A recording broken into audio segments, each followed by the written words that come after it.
If you've ever felt anxious saying no, or guilty for having needs, or scared that speaking your truth will push someone away, you've probably been stuck in the fog. Fog stands for fear, obligation, and guilt, and it's one of the oldest, most effective manipulation tools in the book. The truth is, control doesn't always come through shouting or threats. Many times it comes through feelings that make you doubt yourself. The ones that whisper in your ear, you shouldn't leave. You're being selfish. You're overreacting.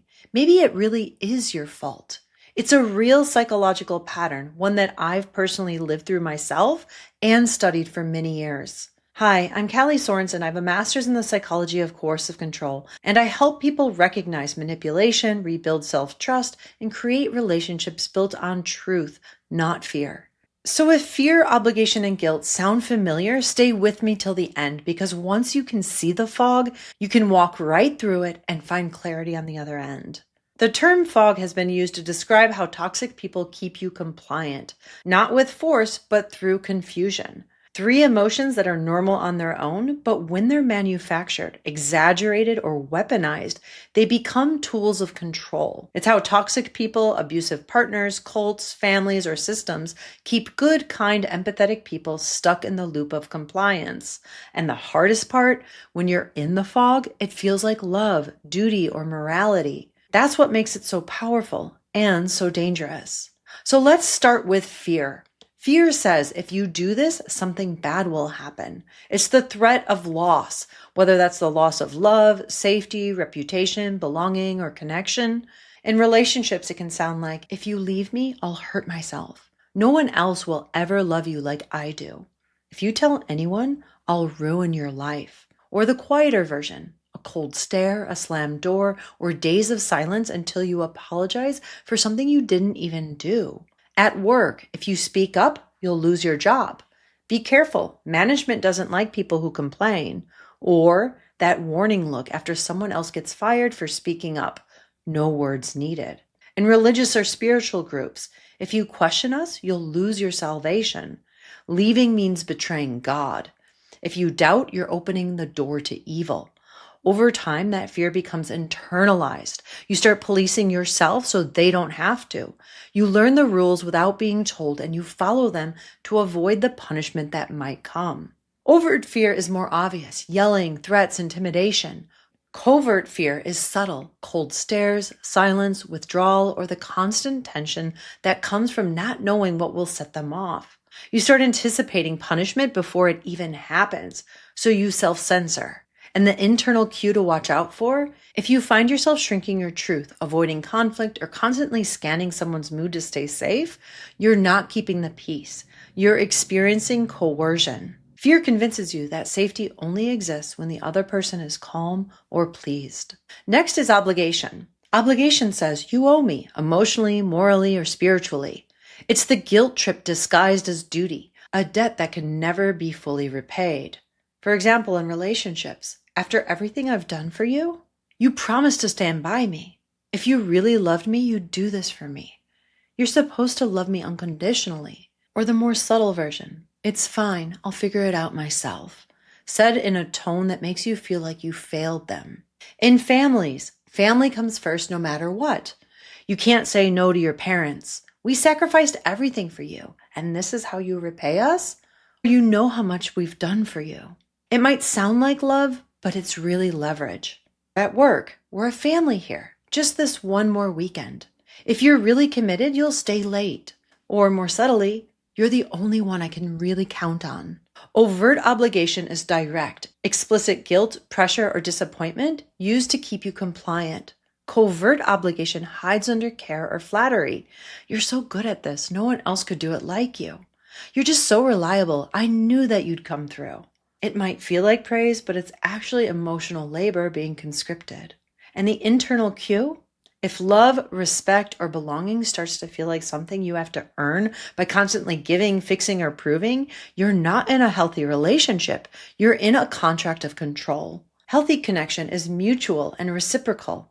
Manipulation demands sacrifice as proof of loyalty.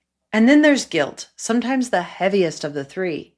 Guilt is emotional handcuffs, the message that you're bad for having needs or selfish setting limits. It's not just about what you did. It's about who they make you feel like you are. In relationships, it might sound like you're so cold. I guess I just don't matter to you anymore. Wow, I never thought you'd turn out like everyone else. Or the quieter kind, a long sigh, a sad look, a withdrawn tone, enough to make you feel like you've just hurt them by existing.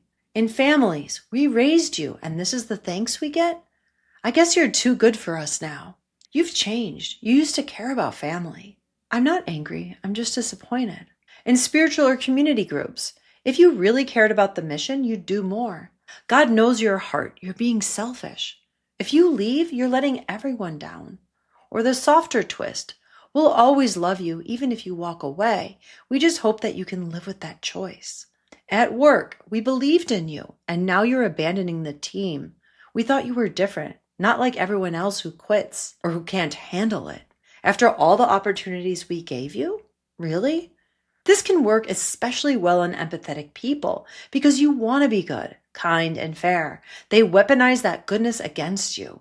Overt guilt is blame, shame, accusation. Covert guilt hides behind sadness, silence, or moral superiority. The quiet performance that says, "You disappointed me." The internal cue: if you find yourself over-explaining, apologizing for boundaries, or feeling bad or responsible for someone else's emotions, you're not being too sensitive. You're being emotionally managed. This is moral puppeteering. They pull the strings of your conscience until you mistake control for compassion. Recognizing the fog. When you're in the fog, it's so hard to see clearly. You question your instincts, you second-guess your memories, you start believing the confusion is your fault. You can feel paralyzed by your emotions or the invisible pressure, like you're walking on eggshells, but you can't even remember why. You might notice you say yes when your whole body says no. You can't rest without feeling guilty. You feel responsible for someone else's reactions. You over-explain, hoping it finally will make sense. You leave conversations feeling small, wrong, or ashamed. That is the point of fog. It keeps you confused and compliant.